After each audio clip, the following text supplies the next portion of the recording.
দর্শক এই মুহূর্তে আছি দিনাজপুরের ঐতিহাসিক কান্তজি মন্দির প্রাঙ্গণে। মোবাইলের মুঠোফোনের মাধ্যমে আপনাদের দেখানোর চেষ্টা করছি।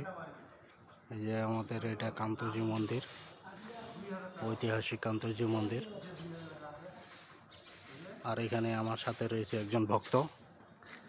এই যে ভক্ত, আরও অগণিত ভক্ত আসতেছে। প্রতিদিন ভক্তবৃন্দ আসে এই মন্দির প্রাঙ্গণে।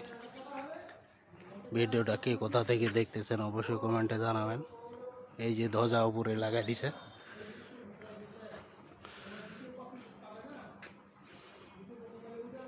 উপরে পতাকাটা সমানো।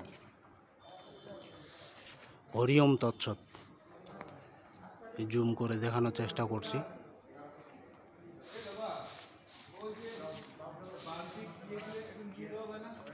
ওম চিহ্ন।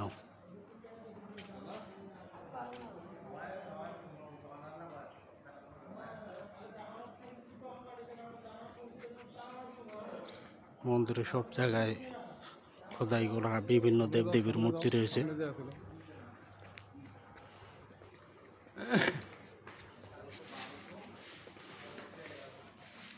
এই যে দেখতে পাচ্ছেন অসংখ্য দেবদেবীর মূর্তি।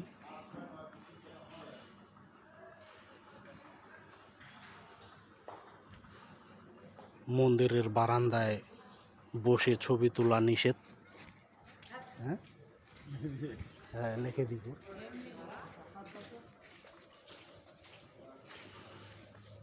এই যে দেখতে পাচ্ছেন মন্দিরে উঠা ও বারান্দায় বসা নিষেধ।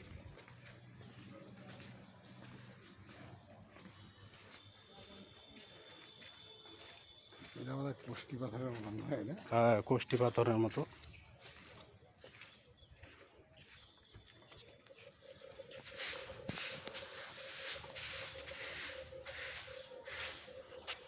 এটি সবসময় পরিষ্কার থাকে মন্দিরে।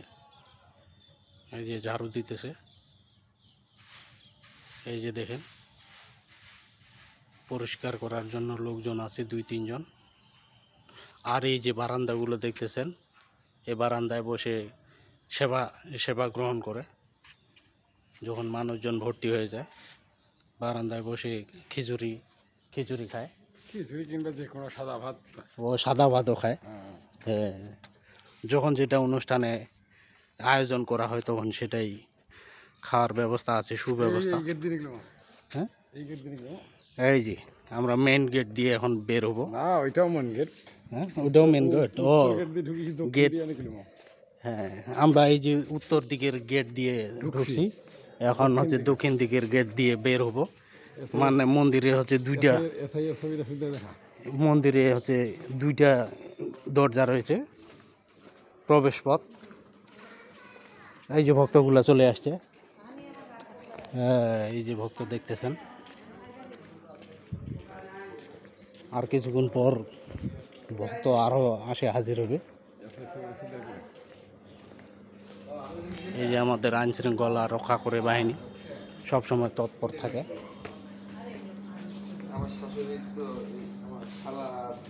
আর এই পাশে আমাদের বের হওয়ার রাস্তা।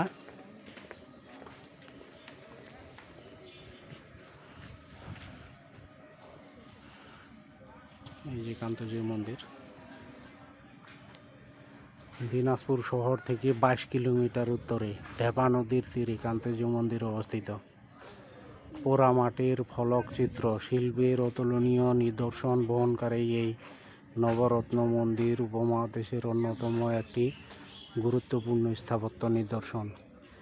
এত উৎকৃষ্ট চিত্রফলক সে যুগে বাংলার আর কোনো ইমারতে দেখা যায় না। ভগবান শ্রীকৃষ্ণের 108 নামের মধ্যে শ্রীকান্ত, রুক্মিণীকান্ত একটি নাম। তাই মহারাজা প্রাণনাথ শ্রীকৃষ্ণের কান্ত নাম অনুসারে মন্দিরটির নাম রাখেন কান্তজি মন্দির।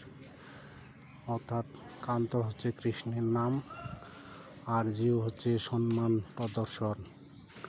মন্দির প্রতিষ্ঠার পর মন্দিরের নামানুসারে সেই গ্রামটির নাম রাখা হয় কান্তনগর। কান্তনগর গ্রামটির ছিল দ্বীপের মতো। এর চারপাশে ঢেপা নদী প্রবাহিত ছিল। মন্দির নির্মাণের পূর্বে এখানে জনবসতি ছিল না। মহারাজা প্রাণনাথ শুধু একজন দক্ষ শাসক ছিলেন না, তিনি ছিলেন একজন নির্জন ধার্মিক। তাই তিনি শ্রীকৃষ্ণের আরাধনা পূজা অর্চনা করার জন্য এমন একটি নির্জন জঙ্গলাকীর্ণ দ্বীপকে বেছে নেন। কারণ প্রাচীনকালে মুনি ঋষিরা এরকম নির্জন ও গভীর অরণ্যে তপস্যা করতেন। 1960 সালে কান্তজি মন্দির সরকার কর্তৃক সংরক্ষিত প্রাচীন কীর্তি হিসেবে ঘোষণার পর থেকে প্রত্নতত্ত্ব বিভাগের আবশ্যকীয় সংস্কার এবং সংরক্ষণ কার্যাদি সম্পন্ন করেছেন।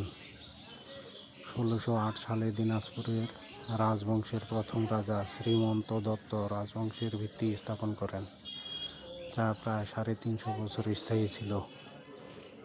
দিনাজপুর রাজবংশের অন্যতম শ্রেষ্ঠ রাজা প্রাণনাথ রামনগর বেছে নির্জন জায়গা মন্দির নির্মাণ কাজ শুরু করে।